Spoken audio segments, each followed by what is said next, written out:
Joined now by Dr. Norman Finkelstein, who is an American political scientist, an activist, an expert on the Arab-Israeli conflict. We're also joined by TV and radio personality, syndicated columnist, and political commentator who's worked with me in the past, and you've seen us together, sometimes agreeing and sometimes not agreeing. Steve Malzberg.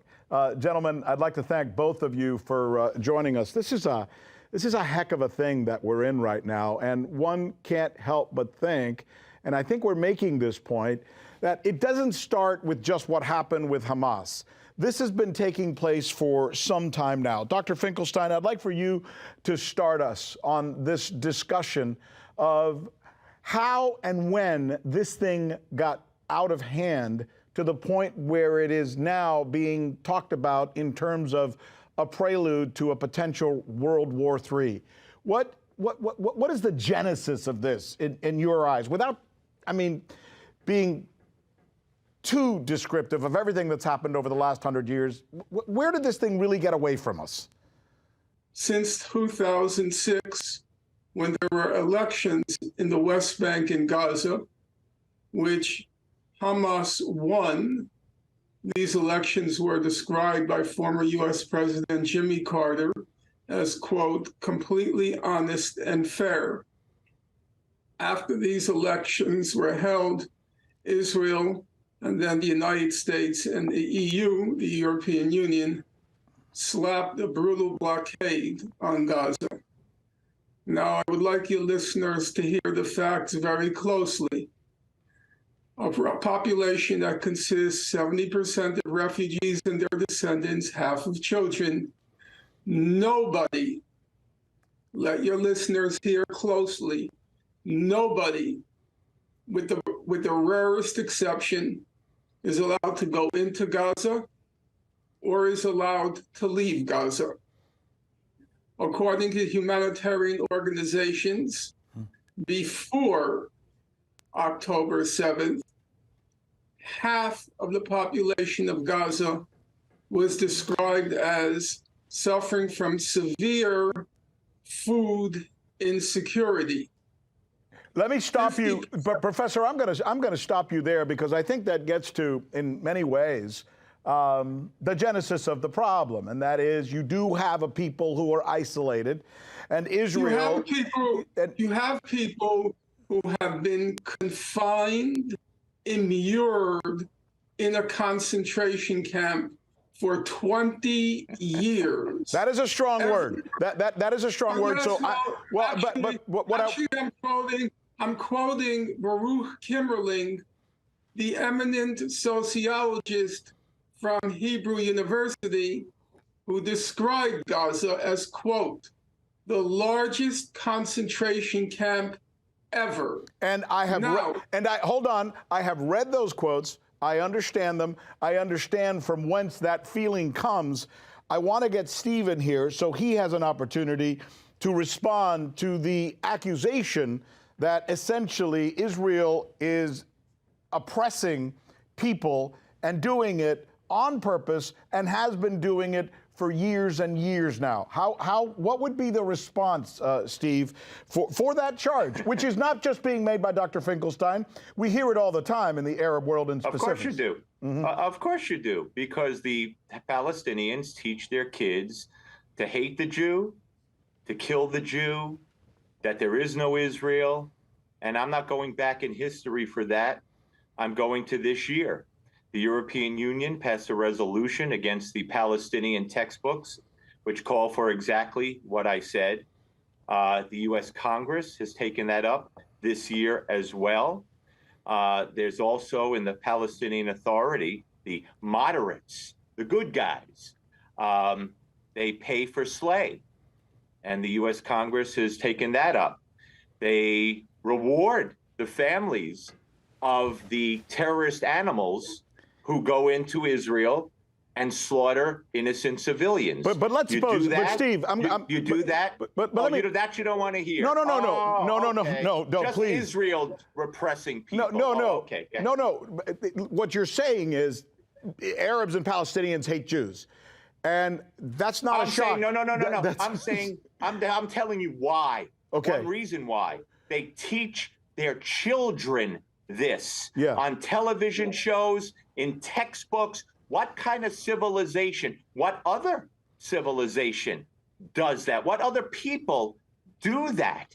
Okay. And the world, for the most part, with the exception of the EU and America at times, is silent. Well, actually, if you were going to ask me that question and I was going to answer it, I'll let Dr. Finkelstein answer it.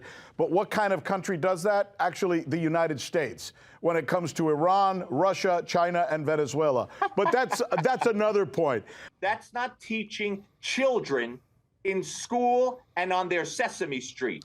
That's raising children to kill the Jew. Okay, well, that's not it. The media news shows, that's a different story. Okay, all right. I would argue it's not, because essentially when you every night on your newscasts tell people that these countries are awful, that's how wars start, and that's the reason the ridiculousness of Iraq happened, as well as Afghanistan. But Dr. Finkelstein, I'd like for you to answer his legitimate charge that if you're Arab or come from a Palestinian community or any of these encampments in places like Jordan, you really are being told to hate Jews. That's sort of undeniable, right? Well, I'm not going to address that right now. Let me address the substance of his comment. Okay. I ask you now, if you were born into a concentration camp and you had no hope whatsoever of ever seeing the light of day, except those 25 miles by 5 miles, no hope of a job, no hope of a full stomach, no hope of ever realizing any of your hopes and dreams. And then beside that, every few years, as your other expert reading from Israeli talking points must know, as he must know, every few years, Israel, in its satanic language, talks about, quote, mowing the lawn in Gaza.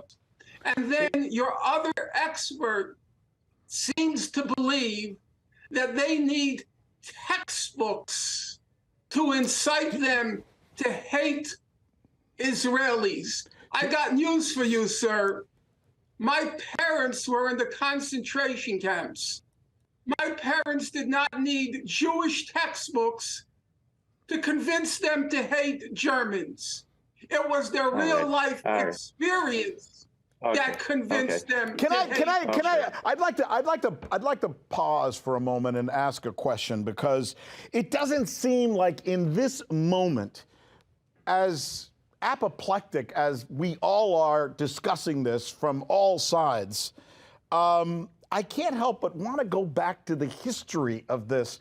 And let me ask you this question. Call me naive. If it was possible to go back in history and undo or redo the way things were shaped during the Balfour Agreement, where we decided that this land would be essentially given to a people who were, by the way, some of the most oppressed people in the history of the world, not just due to the anti-Semitism that's always existed in Europe, but what happened during World War II because of the Nazis.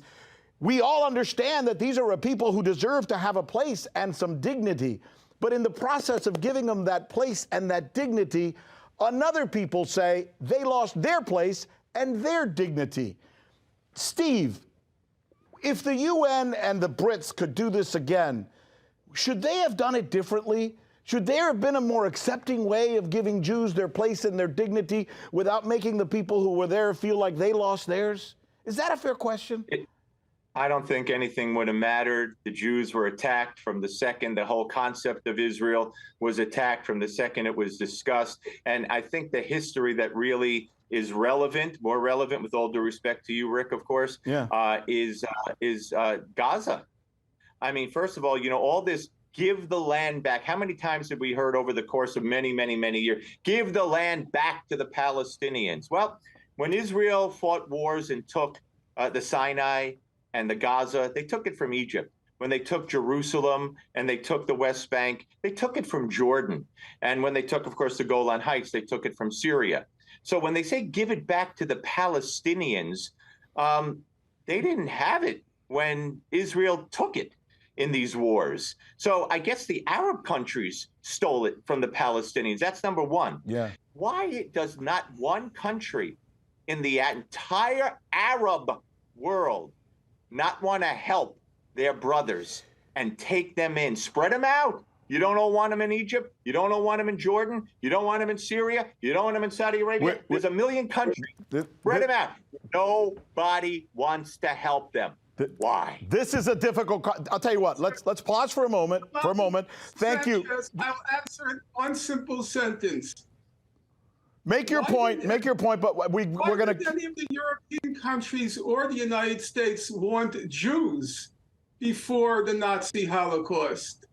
Maybe the Jews were like the Palestinians. They were so horrible. They were so vicious.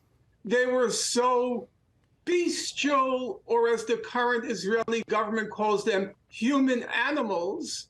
Maybe that's why none of the European countries and the United States didn't want them. Do you think that's the reason? This is not easy. This is not easy, but we're going to have to. Curious. Gentlemen. Do you think that's the reason you're smiling, but your stupid smirk won't change the fact that the very argument you used was used by Hitler. Sir? Yeah, the same argument you used was used by Hitler to justify the extermination of the Jews. Gentlemen, your argument was used by Hitler to justify the extermination of the Jews. Nobody. What's my argument? What's my argument? Nobody wants them because they're so terrible and so horrible. You're a Nazi speaking now in those kinds of arguments. This has become very contentious. We're going to take a break. I want to thank you both.